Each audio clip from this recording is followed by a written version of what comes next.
Oui, je voulais tout faire quand j'étais gosse. Faire, ouais. Y compris monter à cheval, faire du cirque, de l'acrobatie, enfin tout ce que veulent tous les gosses, non? Un peu vif. Et pourquoi avoir choisi l'écriture en fait pour vous exprimer auprès du public? Eh ben écoutez, c'est pas auprès du public parce que je savais pas qu'il existait un public à l'époque. J'écrivais pour moi. Et puis c'est parce que c'est le truc le plus commode. On a besoin que d'un coin de table, d'un coin de café, d'un coin de stylo, d'un coin de papier, Oh oui, je gribouillais quand j'étais gosse. Ouais. Et je faisais tout quand j'étais gosse. C'était l'âge des poèmes.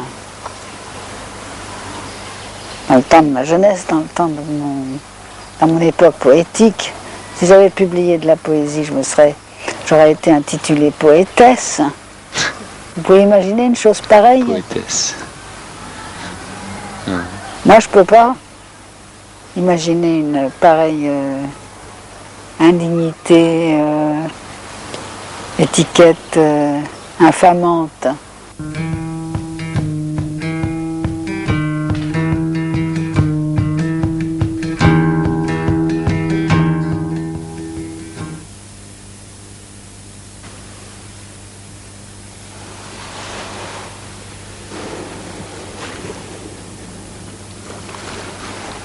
Et de toute façon, je ne peux pas passer ma vie à vous la raconter, et encore moins la vôtre. Pour vous, c'est même pire. Alors en 300 pages ou même plus, qu'est-ce qu'on peut faire? De la topographie aérienne. Une version officielle peut-être qui abuse les gens. Ça ne peut pas être sérieux. Ou alors, que ce soit de la littérature. Avec la littérature, on peut dire une vie en 30 pages, en 30 lignes. Vous voulez que je le fasse? Alors il faut que ce soit écrit. La littérature, ça s'écrit. Et dans la solitude. Ça ne serait que pour demain, ou plutôt, si ça me vient. Il faut aussi être en disposition. Bon, voilà. Ma vie brève. Elle est née d'une illusion d'amour vite effacée. Mais elle est restée là. Elle était petite, frêle, on l'a longtemps appelée coup de poulet, et de sexe féminin, et pourtant douée d'une énergie incompréhensible jusqu'à ce jour. Toute son enfance apparemment heureuse ne fut qu'un combat héroïque contre les tentatives de meurtre dont elle a été, comme tout jeune être, l'objet. De sorte que l'opération n'a pas entièrement réussi. Dans ce combat, son arme absolue a été le fantasme. Elle a constamment mené double vie, une imaginaire et une irréelle. Du reste, c'est inscrit dans sa main, qui porte un signe rare, 2 lignes de vie. Elle estime que ce n'est pas trop pour ce qu'elle a à faire. Elle en aurait assumé 20. Elle se demande si elle a vécu les 2 ensemble déjà, ou si la seconde va commencer quand elle aura fini la première. Éventualité qui la réjouit, en dépit d'un pessimisme inébranlable. Comment résout-elle cette contradiction? Interrogée, elle a répondu qu'elle voulait voir comment ça va finir. Elle veut, dit-elle, tenir la terre dans ses bras à ce moment ultime et cracher une dernière fois à la face de ses assassins, en verre, libre.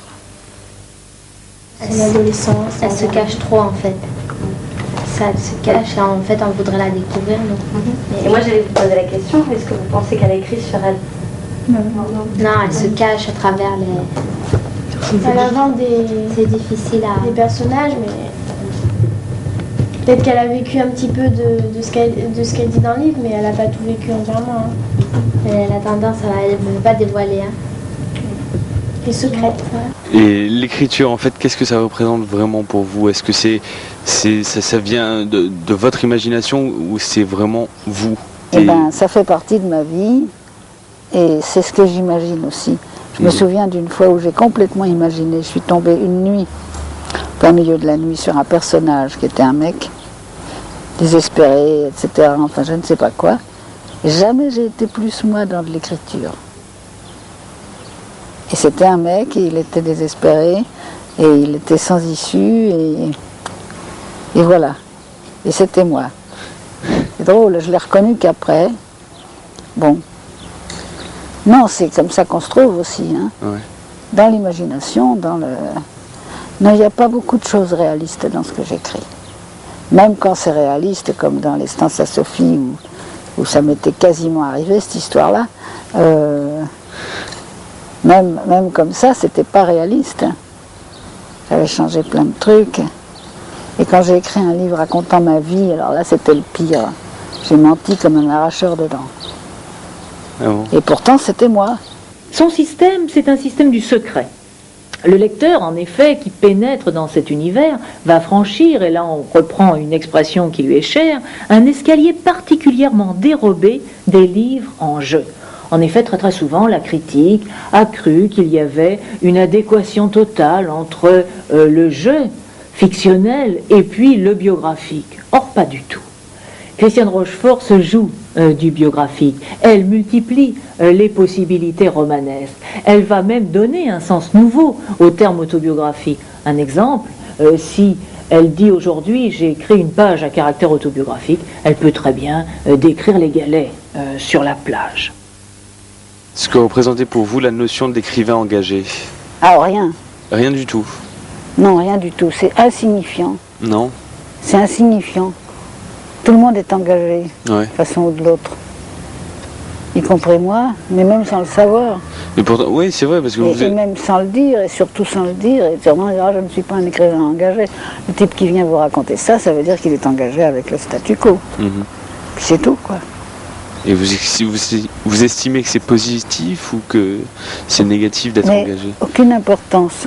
Quelqu'un qui n'est pas engagé, c'est quelqu'un qui ment. Il est dans le coup. Mhm. Il mange quoi? Je suis partie dans des combats qui me paraissaient occuper le devant de la scène, enfin, où j'avais quelque chose à dire que les autres ne disaient pas. Surtout ça. Par exemple, pour les femmes, pour les gosses. Quand le truc des femmes a commencé, je me suis dit, tiens, elles sont pas pareilles. Quelque chose de nouveau à dire. Bon, alors je me suis mise là-dedans. Pour pouvoir dire ces choses nouvelles. Je me suis aperçue, 1, que personne ne les disait, et 2, que personne ne les écoutait. Alors je me suis taillée.